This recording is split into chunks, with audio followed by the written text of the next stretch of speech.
And we are live. Hello, everybody. Welcome back.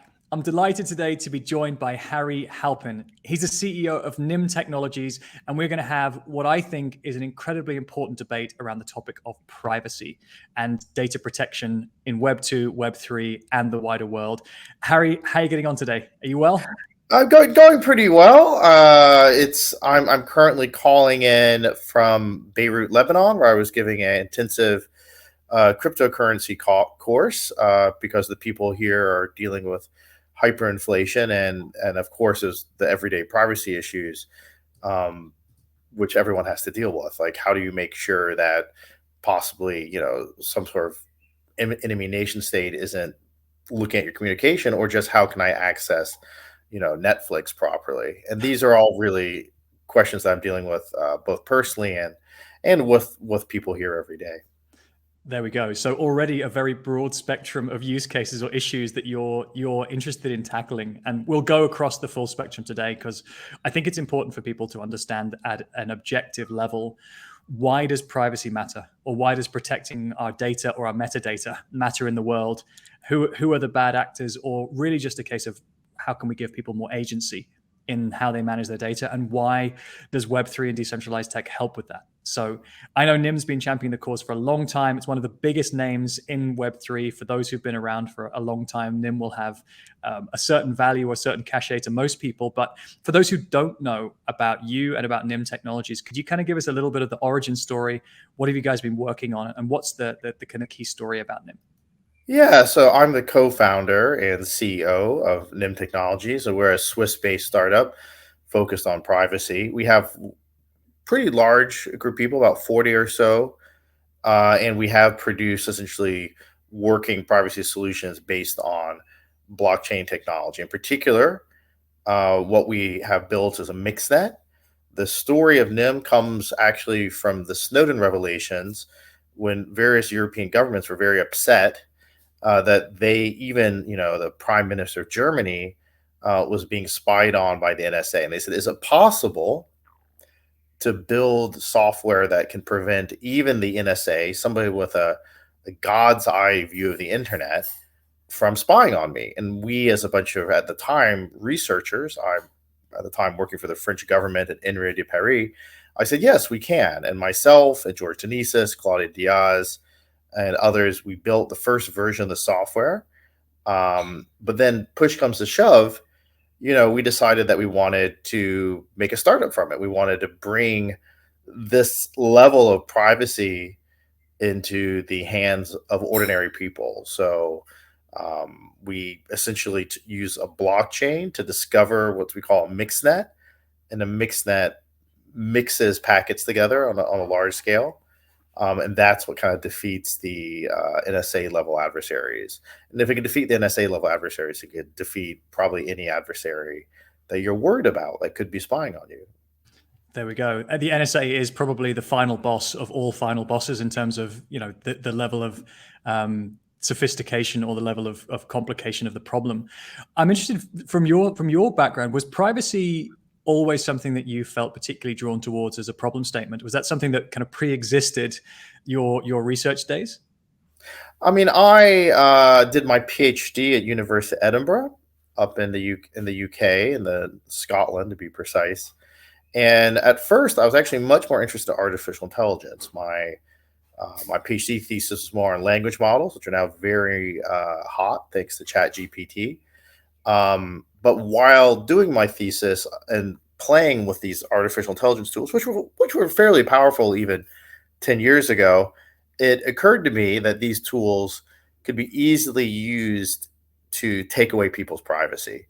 So, they were being trained on personal data. They could infer personal data from very minor amounts of data. You could infer, for example, people's sexual orientation. You could infer whether they would get ill or not. And these were all with high degrees of accuracy. And it struck me that this technology could be kind of dangerous. And it became personally dangerous for myself. I was a climate change activist. I was very involved in trying to bring attention to climate change issues. And I helped organize a protest in Denmark at what's called the COP. I think at the time it was the COP the COP 15, perhaps. I'm not sure which number it was. But I was targeted for arrest as an organizer, so I experienced a lot of surveillance firsthand as well. And then it occurred to me, well, if this could happen to me for something in my opinion, fairly sensible and more or less at this point publicly acceptable as preventing catastrophic climate change, then it could really happen to anyone. And so that really influenced me to change my direction of my activities away from more traditional web standards. I worked with Tim Berners-Lee, the inventor of the web, on something called the W3C crypto API. I led that effort to standardize crypto across browsers. But what I was always very interested in is how do you prevent artificial intelligence or other kind of programs from absorbing the metadata, the information about who's communicating to who, and how to obscure that so it can't be used to essentially hurt people, so even when we're talking over the internet today, anyone who's observing the server that my computer is connected to and your computer is connected to, they can look at the kind of fingerprint of bits going back and forth that server, and they can identify with a high degree of precision, that I'm talking to you. And that's pretty dangerous. I think people should have the freedom to associate and speak to people without third parties knowing everything. Got you. And that could be malicious, that could be surveillance, that could be helpful, right? I mean, you mentioned artificial intelligence is really just an accelerator for joining dots. You train those language models, or you train those models to look for particular data points or to observe particular data points and make inferences quickly. That could be just the sort of thing like, you're about to get ill. Would you like some vitamins? No, I use artificial intelligence every day. I encourage students to use ChatGPT. I don't try to stop them from using it because we're going to grow up with these tools, and these tools are going to get more and more powerful. But fundamentally, it boils down to choice. Am I unwittingly, without my real consent, being harvested for data, and someone's trying to manipulate me to take away my freedom of thought? Is this happening? Am I willingly giving my data to an AI or just another third party in order to help me? And I'm totally okay with the latter if I have conscious choice over the matter, because I believe that handing my data over will make a better world or a better life for myself. Then I think it's completely acceptable. But you really disempower yourself if at every moment you're giving away data and you don't even know that you're doing so. And then this data, which is sort of a part of your body and mind, is turned against you.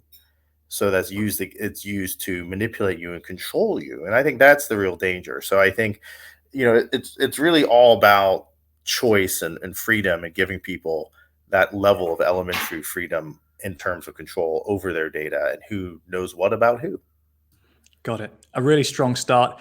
For those listening in, we are live on LinkedIn right now. So please do give us your GMs. Let us know where you're coming in from. Where in the world are you listening to us? We've got Harry in Lebanon. We've got myself in Portugal.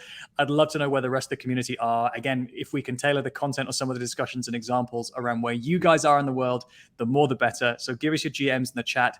Also, there is going to be Q&A at the end. So if you have any questions to Harry, specifically on the topics of NIM, privacy, data protection, of any of the things that you hear today, pop those in the chat and I'll do my best to pick them up, and we'll bring them back at the end of the show. Harry, let's talk about mixnets. You introduced that concept at the beginning of the show.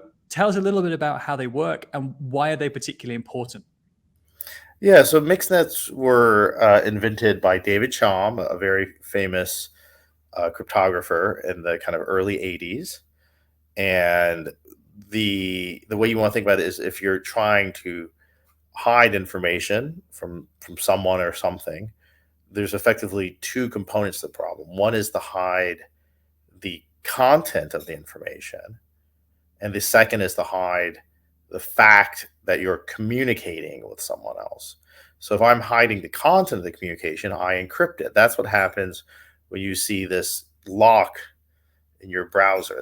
That means that the connection between my browser and the server is encrypted using a protocol like TLS, so that third parties can't easily steal my banking information, my username, my password, or that when I'm talking to But they do know that I'm talking to a bank. So the question with mixnets is there a way to obscure the fact that I am talking to a bank? And while cryptography is honestly, very complicated and involves a lot of number theory, mixnets are relatively straightforward to understand. What they do is kind of like spam. They do what they say on the box.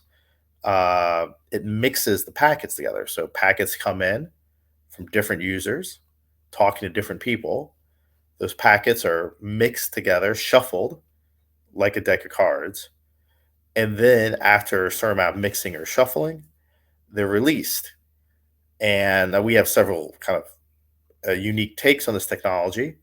But you can see how that the packets don't come in, first out order, but they're kind of their order being released is randomized. And you do this 2 or 3 times in a row. That this makes it harder and harder to track where the original packet came from. And then what NIM does in addition to that is we have a specialized mixing strategy, which is based on something called a Poisson process. This is a little bit complex mathematics, but essentially it's a sort of distribution where you can determine how long on average it takes a particular packet to go through a mix, but you never know with certainty if a packet has gone through the mix. Now, the packet may wait a long time there or may wait a very short time. It's chosen randomly from this Poisson distribution. And that randomizes the order of the packets, but then also provides you as a user something very important, which you want to know how long it's going to take for my packet, my bit of information on the internet, to get from point A to point B. We also add what's called dummy traffic. So one objection could be, well, maybe it's mixing up packets, but when I go offline or I turn my computer off, how does it know the enemy or someone watching my computer would know that I'm no longer communicating with the mixnet? So we provide fake traffic. So if not enough people are using it or you're not using it, there's a kind of constant flow of traffic to the mixnet, fake traffic when you're not using it, real traffic when you are. And that increases the privacy of everybody.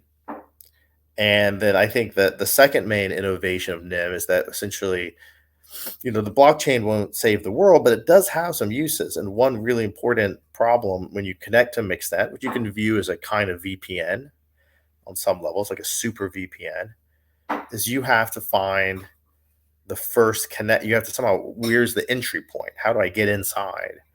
And we put that information on a blockchain. And we basically take these computers that mix your traffic up. We call them mixed nodes.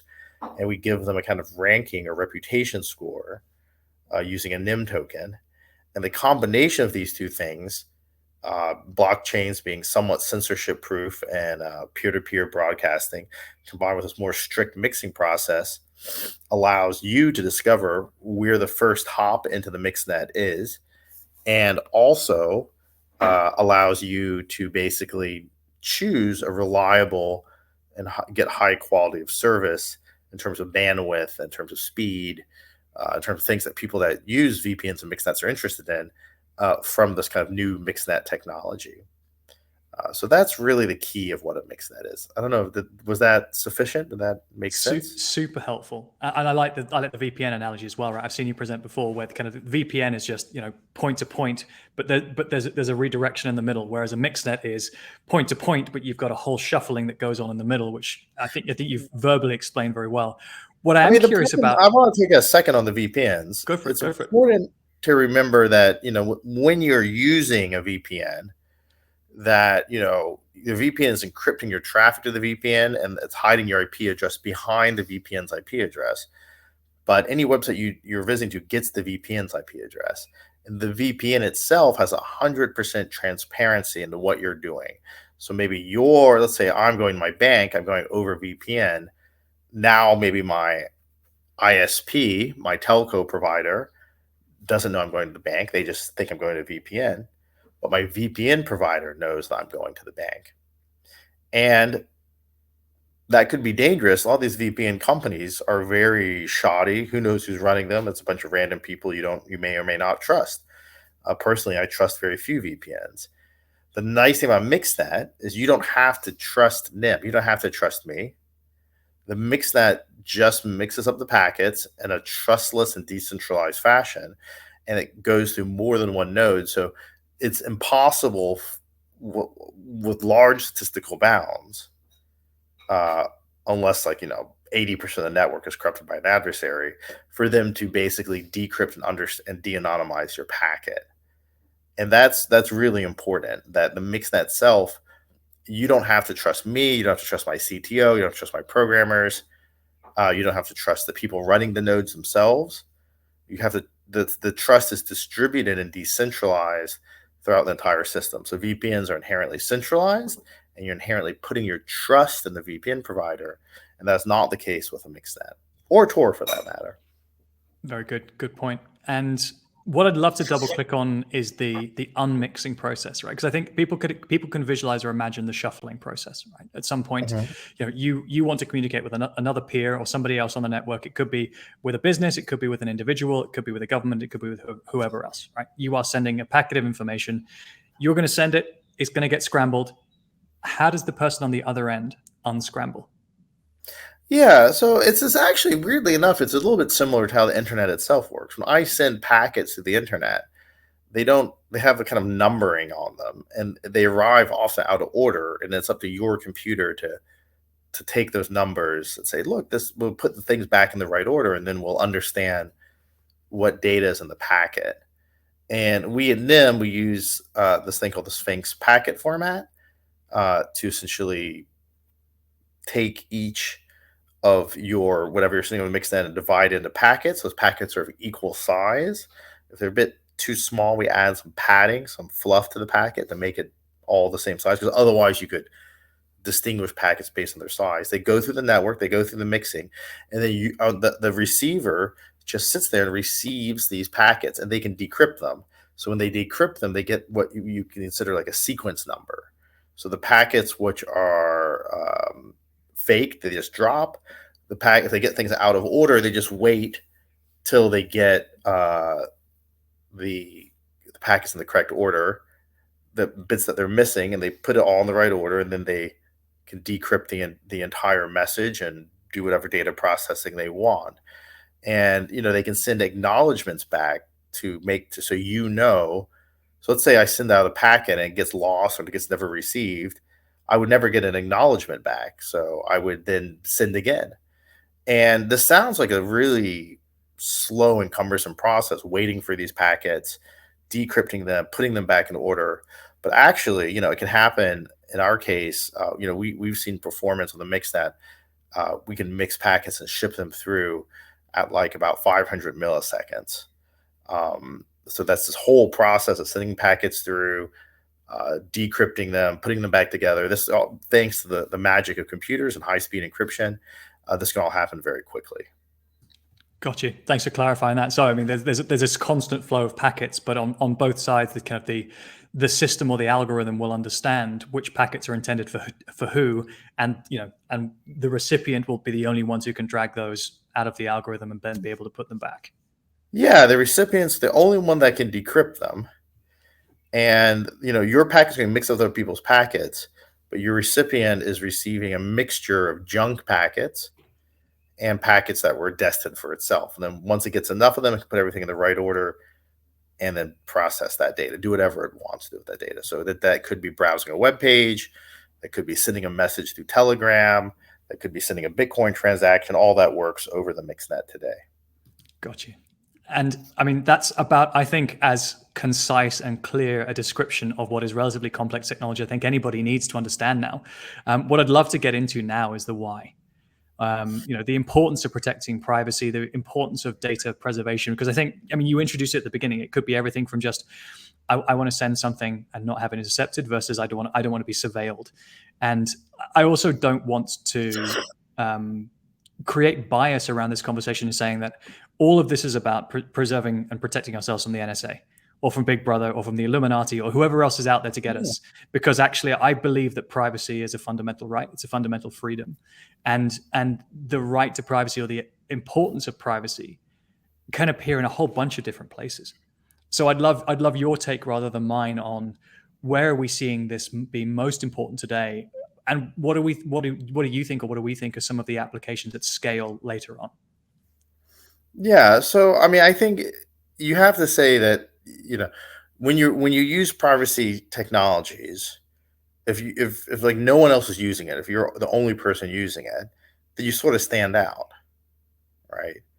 If there's a lot of people using it, then it's hard to distinguish your usage from someone else's. It becomes much harder, and it's important to normalize these practices, and it's important because it's very fundamental for innovation and for our security. No one is, maybe very few people are afraid of the NSA, but everyone is probably unhappy with losing their password or their username and password and two-factor codes for like their bank account.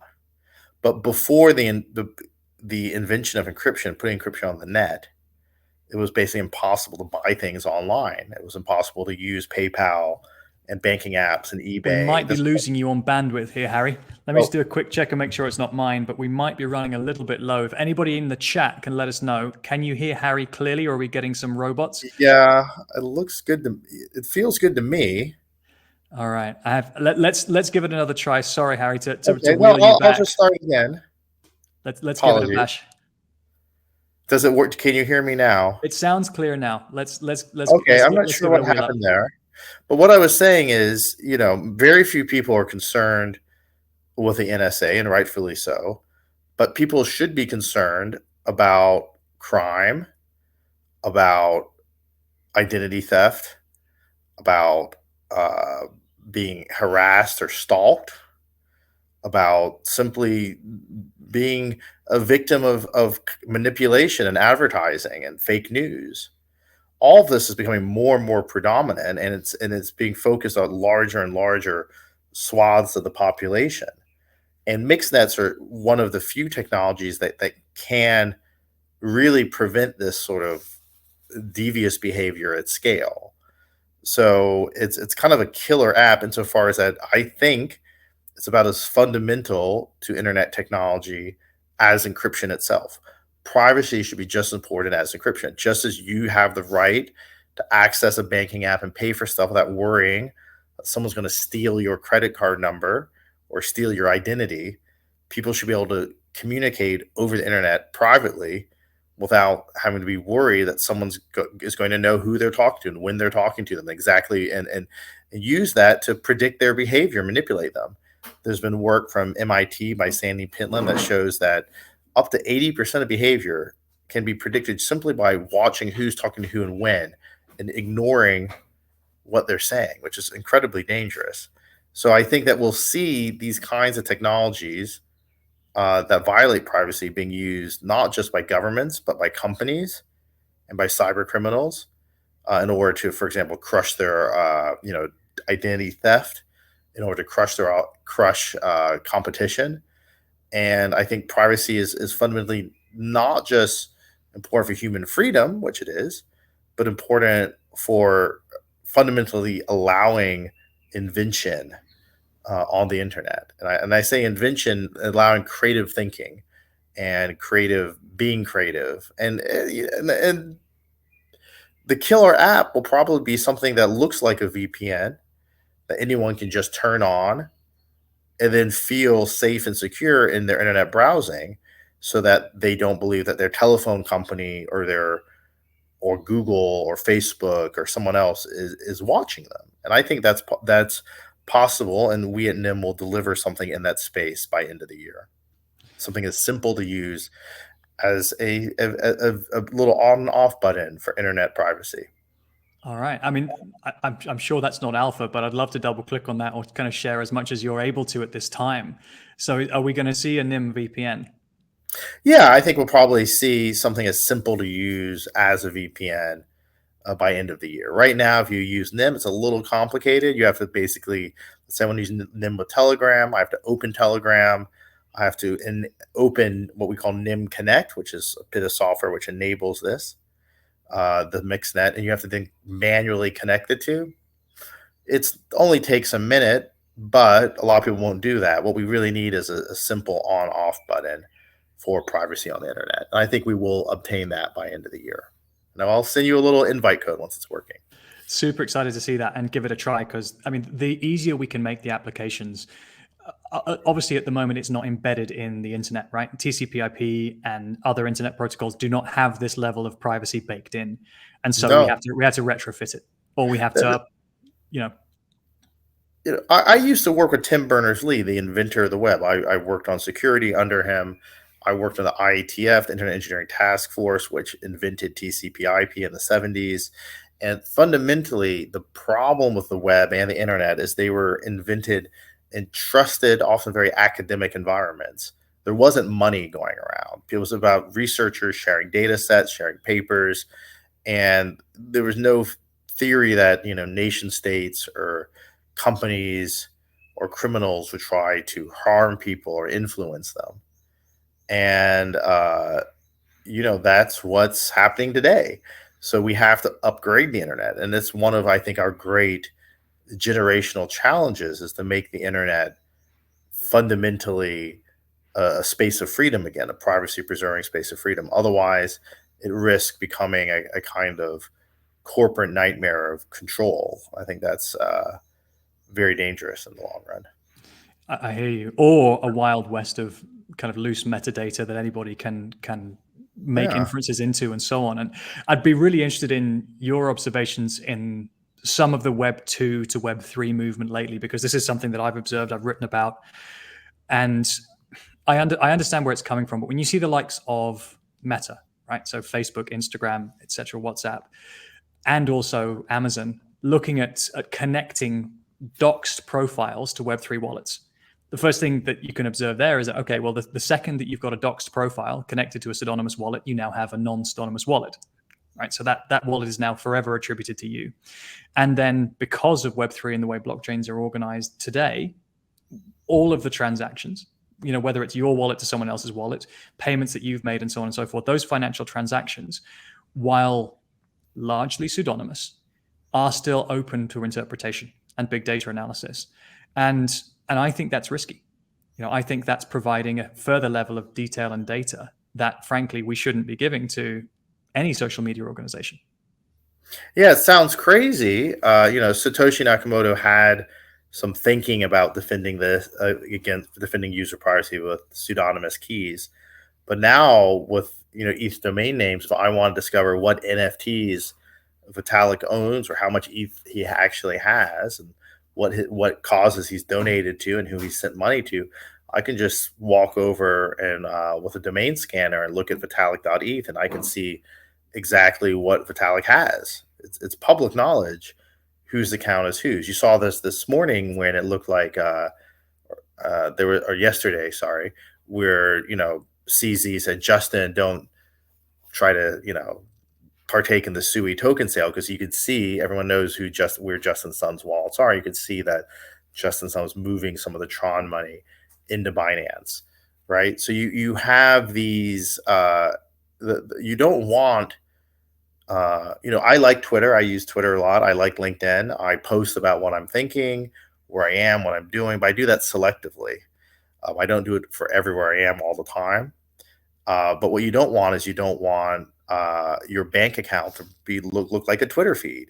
You don't want all of that information to basically be public and posted the moment you make a purchase. That's actually worse than cash. That's worse than credit cards. So, I think it's our job as people who are working in Web3 to make that technology privacy preserving. I think that's going to be it's not going to be the problem with privacy. It's kind of viewed often as a optional or boutique feature of a protocol, something maybe a few crazy people would want, but something that's not really that important. But I think in order to get any level of adoption among people, including normal people, you're going to have to at least have parity with the features of banks and cash. And part of that parity is privacy. People will want some level of privacy by default, definitely more than they get on Web3 now.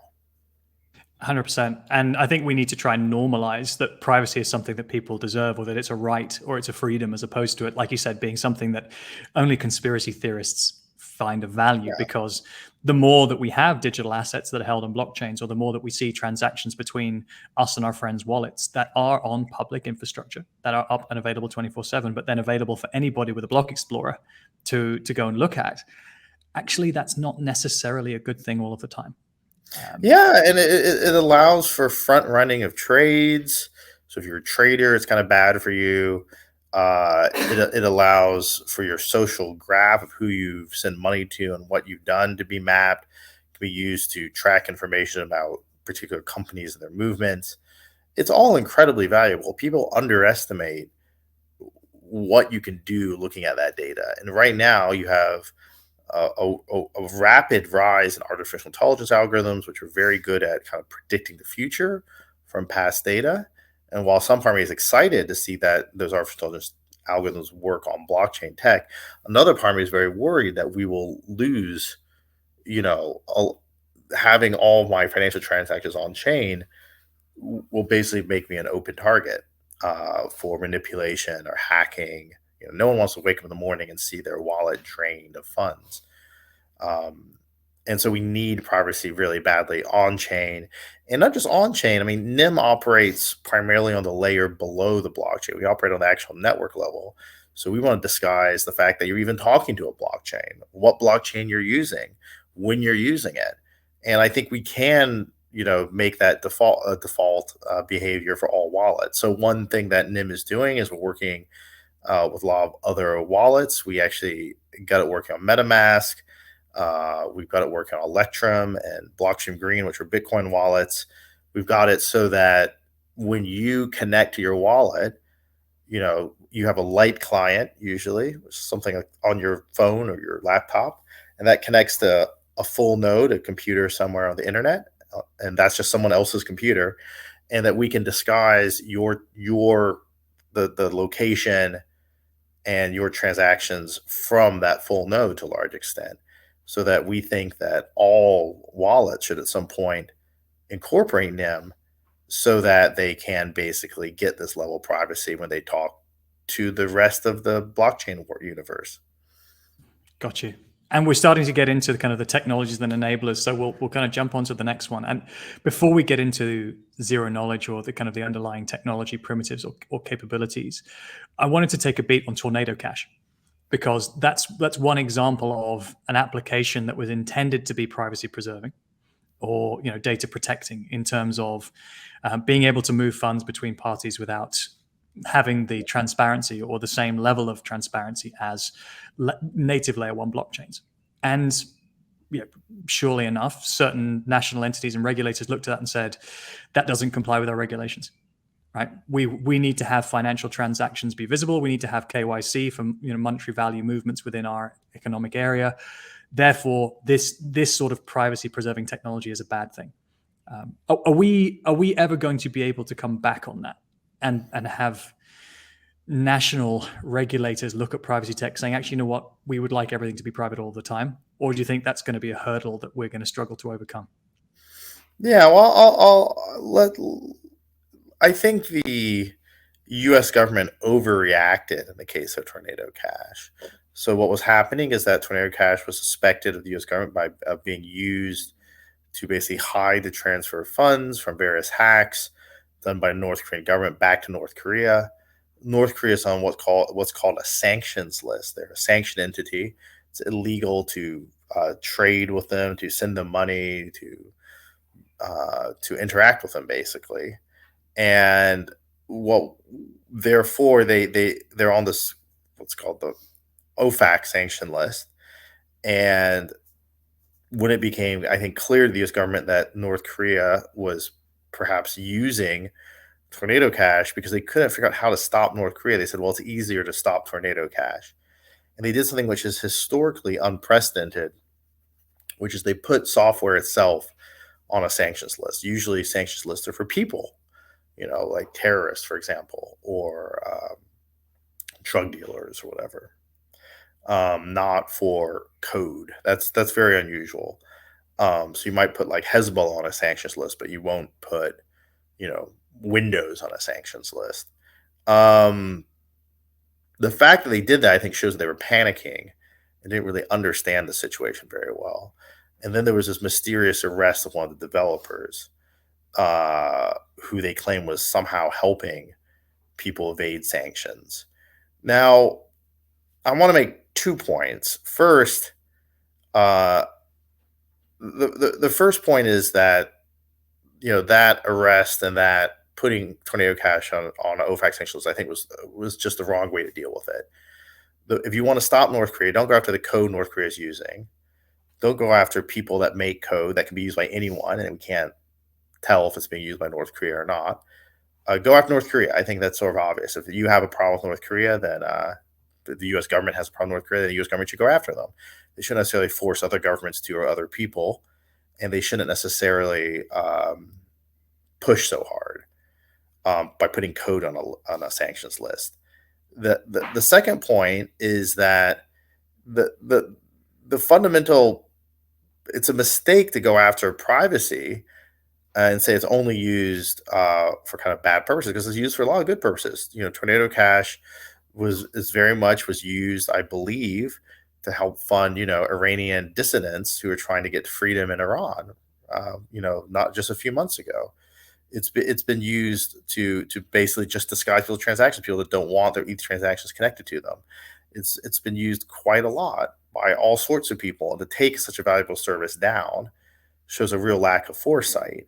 Because actually, privacy is good, not just for people, but for governments. Governments want to keep their secrets private from other governments. If you made some sort of US CBDC and you put all the transactions of US citizens on a blockchain, that would be a legitimate national security threat to the United States of government, right? Other governments, for example, the United States may not be getting along with, like China, could come along and look at that data and use that to predict the US's behavior, to go after people in the US, to understand how the US works. So financial data is valuable data, and it should be private by default, because otherwise it's a risk not just for the individuals, but for the country as a whole. So, and I do believe that there are people in various governments who slowly but surely are realizing that demonizing privacy is not the right way to go. The second point is that, is there a way to do what you want to do without destroying privacy? Do you have to turn off privacy on the blockchain in order to prevent North Korea from using a privacy enhancing mixing service? Of course not, right? We have very good identity schemes and very good zero knowledge proof schemes that let us do exactly that let us prove that, I'm a human and I'm not from North Korea, and that I have someone that's attested to that through a KYC procedure, for example, a KYC AML procedure that's done the proper due diligence. And I can carry around a little certificate that I've had the due diligence done to me and show you that certificate without necessarily, and that certificate is mathematically shown to be valid without necessarily having to hand over all my personal data. So, I know NIM is interested in this issue. We, as a company, we have to be compliant. It's a part of being compliant is, we do, for example, we KYC to everyone who we give tokens to make sure they're not from North Korea, and to make sure they're not on a sanctions list. And in order, what we would like to do, because it's dangerous to hold all that personal data, holding that personal data is actually more dangerous than not holding it. It becomes a honeypot. If I hold the passports of thousands of people, then I can be attacked on that, because those passports are valuable. Someone might want that personal data to do, for example, banking fraud.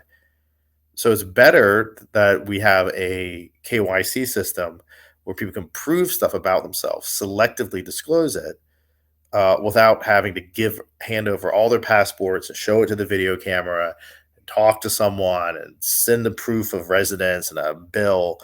And that it seems so old fashioned and not really in the spirit of blockchain technology. So I think these sort of ID processes are processes that we should do once, and then should save using to our home computer, and then basically use zero knowledge proofs to convince people, other people, that we are indeed who we say we are. And you might just need to convince someone that you're not an American, or that you're not on a sanctions list, or that you are, you are Swiss, so you could vote.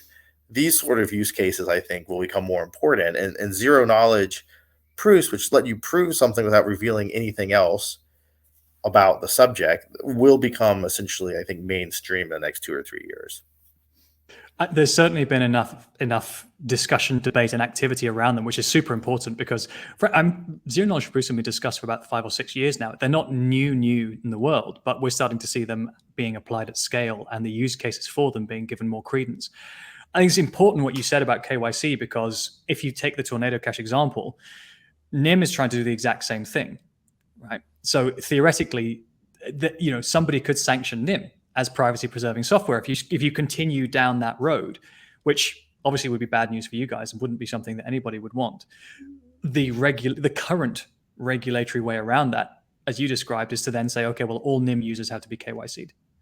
So then at that point, you're moving the point of trust from the mixnet then to NIM as an entity that has to hold centralized KYC data.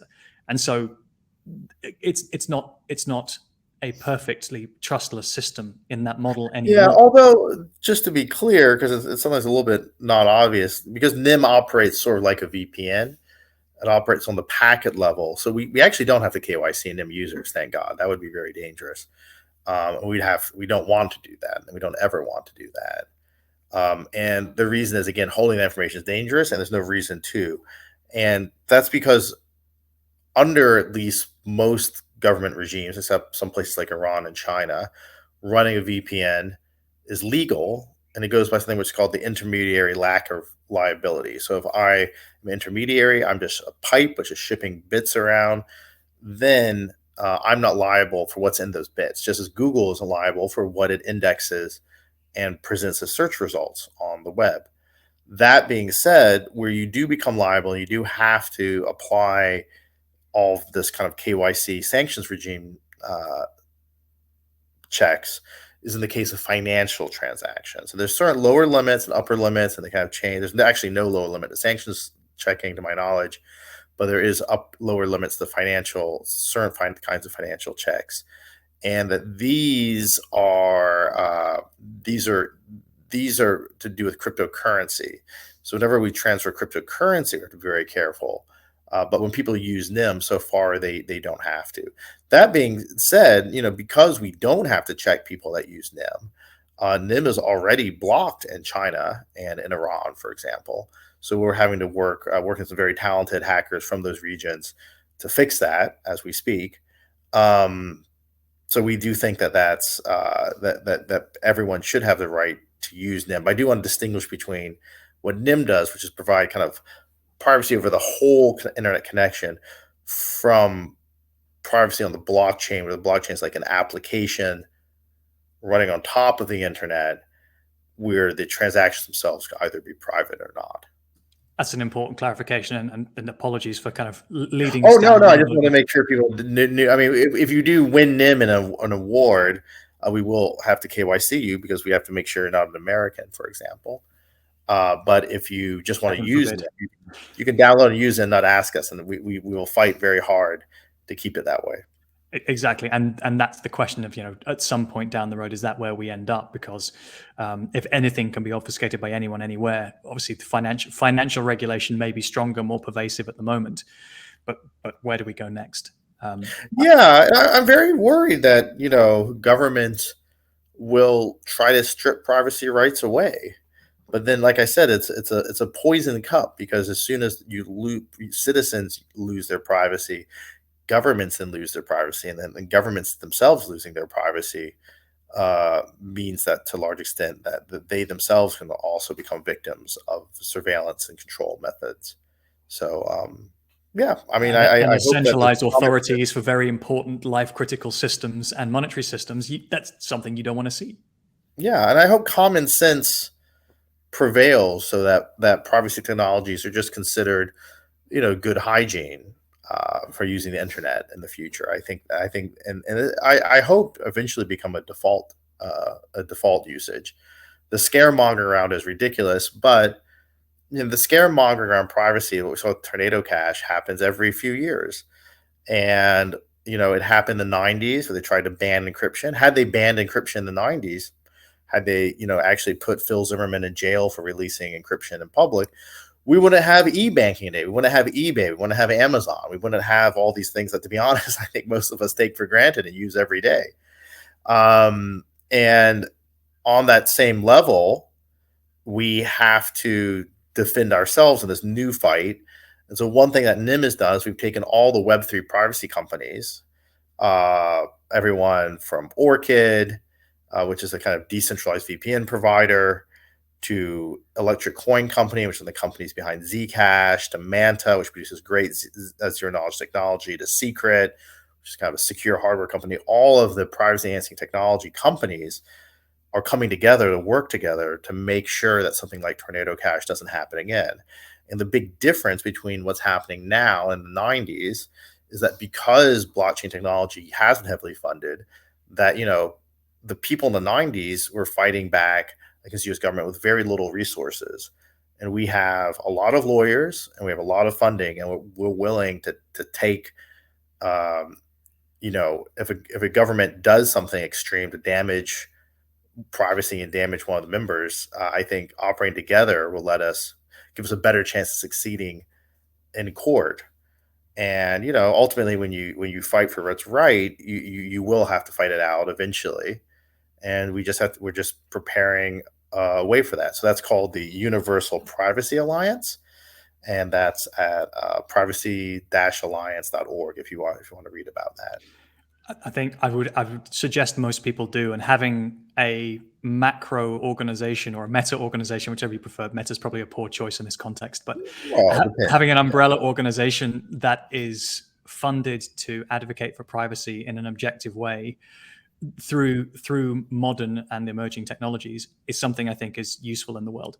I don't know, outside of those projects specifically or yourselves, who we should consider as the kind of bastion or the beacon for privacy education today. Tor is doing a good job. Signal, the application which allows encrypted end-to-end messaging, is doing a good job. And within the United States, the EFF, the Electronic Freedom Frontier Foundation, and the ACLU, the American Civil Liberties Union, does a good job. In Europe, EDRI is a nonprofit that fights for privacy.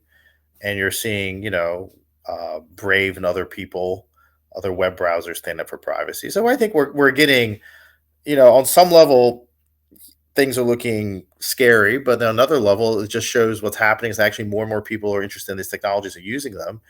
And we're having more and more companies ban around it. So, we'll be at Brussels in like 2 weeks to discuss privacy and privacy enhancing technologies and why and how they should be legal with European lawmakers.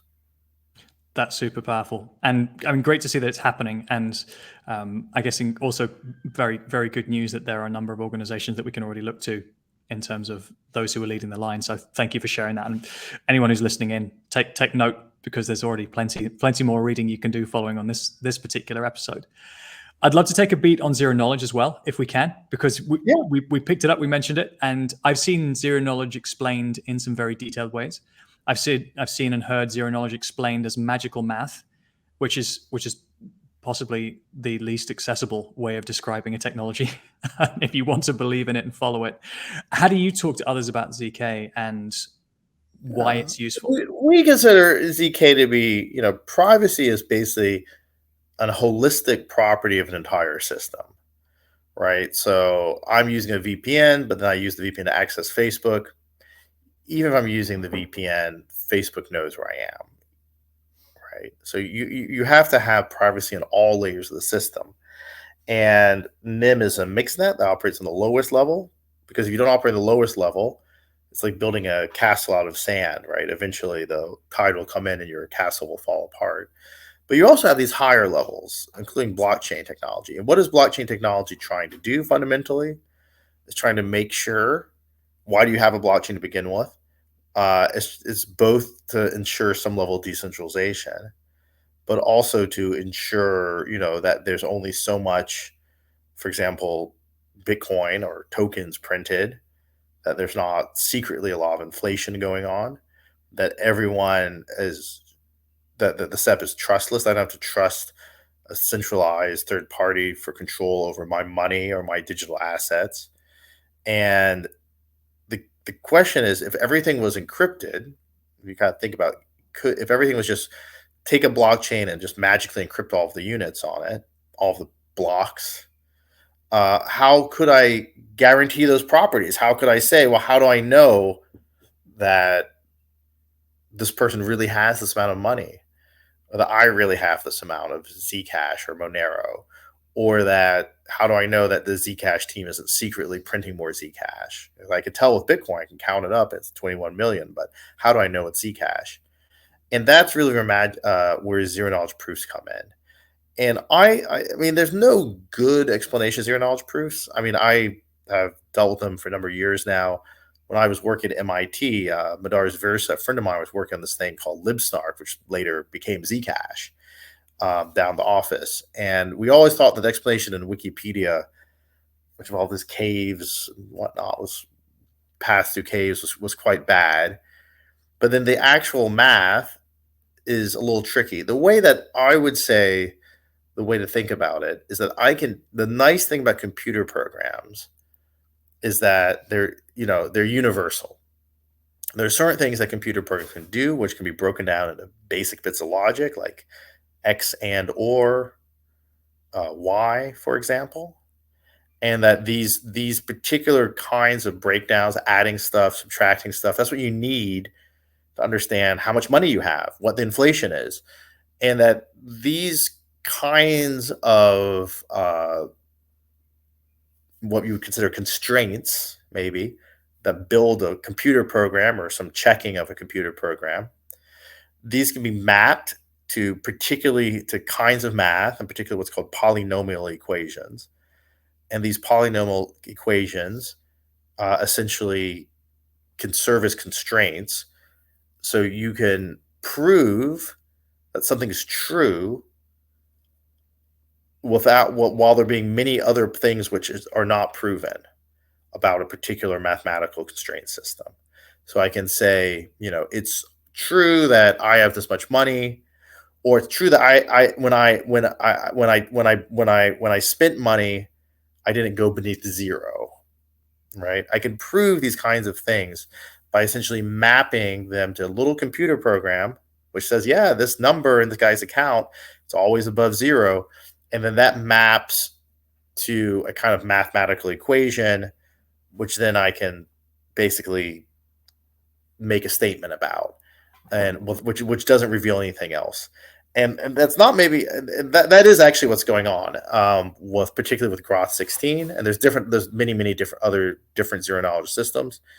But the way to think about it is you take something that's common sense, that's obvious, that you want to prove, such as, I'm not from North Korea. You encode in some particular way. And that coding is a map to underlying mathematical function that you can make statements about without revealing the whole function.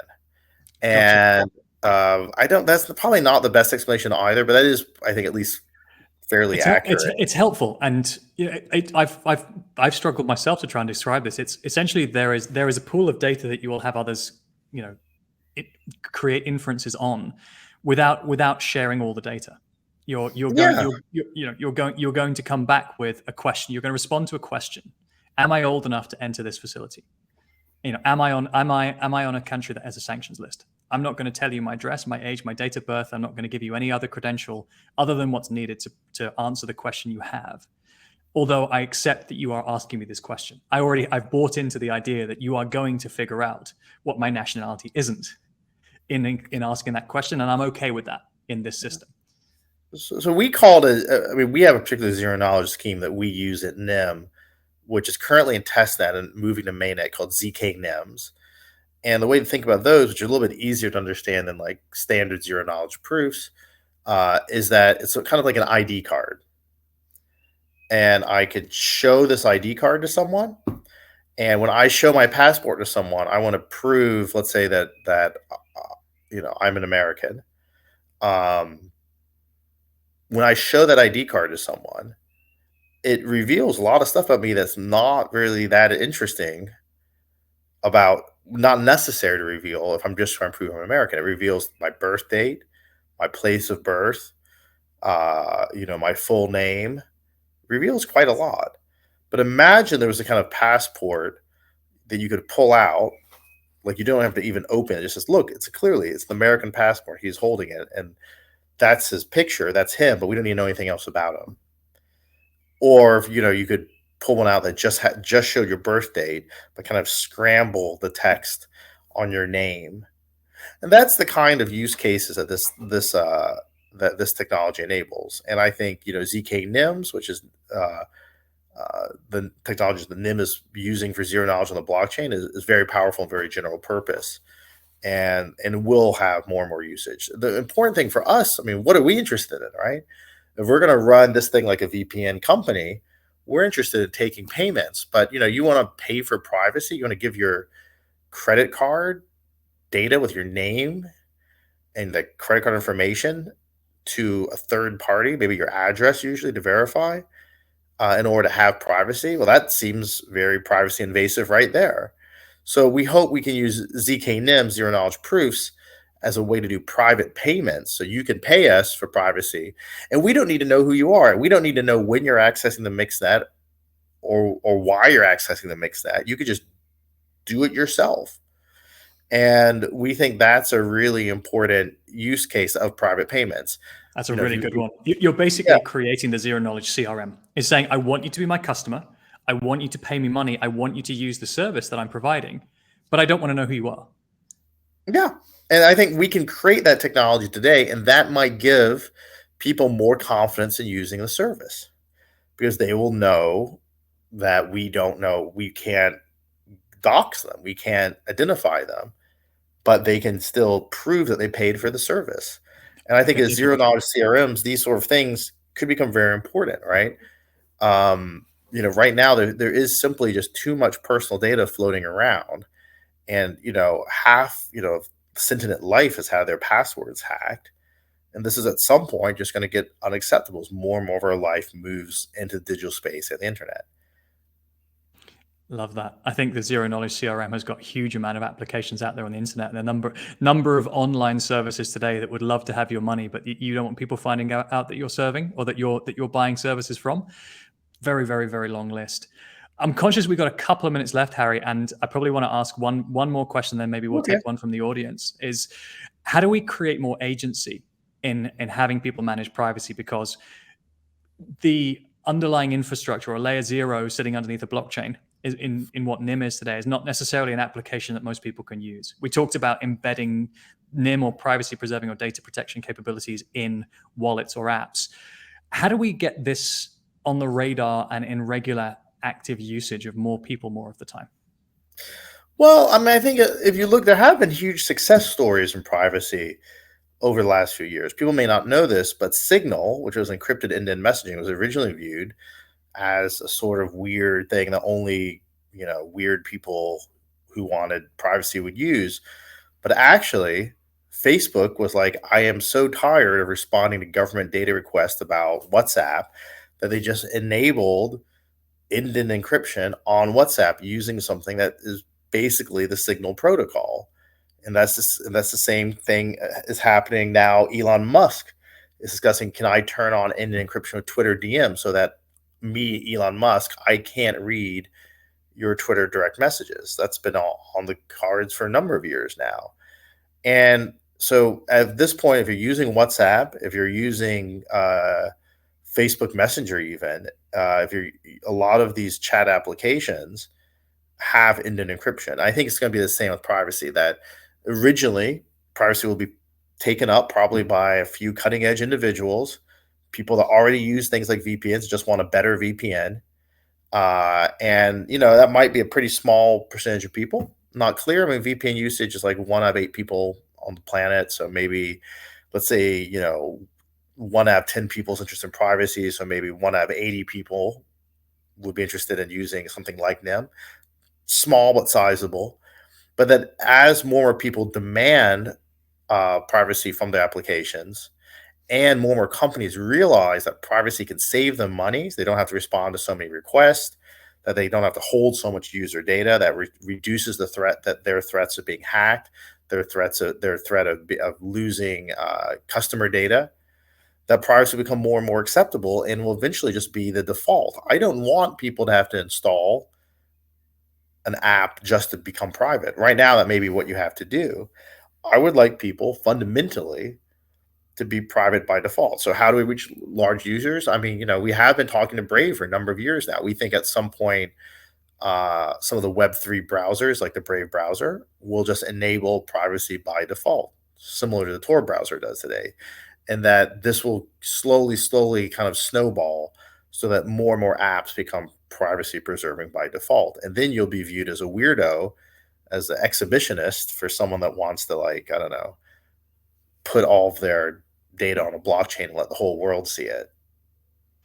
I hear you. And it's a good point. I think normalizing privacy, normalizing that within the technology stack or in the application stack, and making it easy for those third parties who have applications today that aren't privacy preserving or data preserving, making it easier for them to adopt and adapt, I think is going to be important too. So we've got an education, we've got a visioning and messaging, and we've also got a technology enablement component. But all seems feasible. Seems like there's already a good number of people working in this space, myself included. And Harry, it's been an absolute pleasure talking to you today. For those listening in, we've had some questions and we've run out of time, but I'll try and get back to those some other way, maybe in the comments or in the follow-ups. Okay. Yeah, I could. I mean, if I could try to view them and make comments on your LinkedIn profile, for example. You can. There's a particularly interesting question here from Iraklis about the blockchain trilemma. And I think it's relating to the layers in the stack, but we'll let you get to that separately. Thank you for taking the time to come into the comments. Thank you for taking the time to bless the show with your explanations and your descriptions of what's going on with NIM, with zero knowledge, with privacy more broadly. And have a brilliant rest of your day. Enjoy Lebanon. Yeah. Thanks. I look forward to seeing you, and make sure to just, check us out on LinkedIn or Twitter, whatever you use. And you download the software and give it a shot. We'd be very happy to hear what you have to say. NIM Technologies, we're still a fairly new company, but one thing that we really value is people who want to give things a shot. And just download NIM Connect and give it a try and get back to us. Thanks so much. Awesome, Harry. Thanks so much. See you soon. Cheers.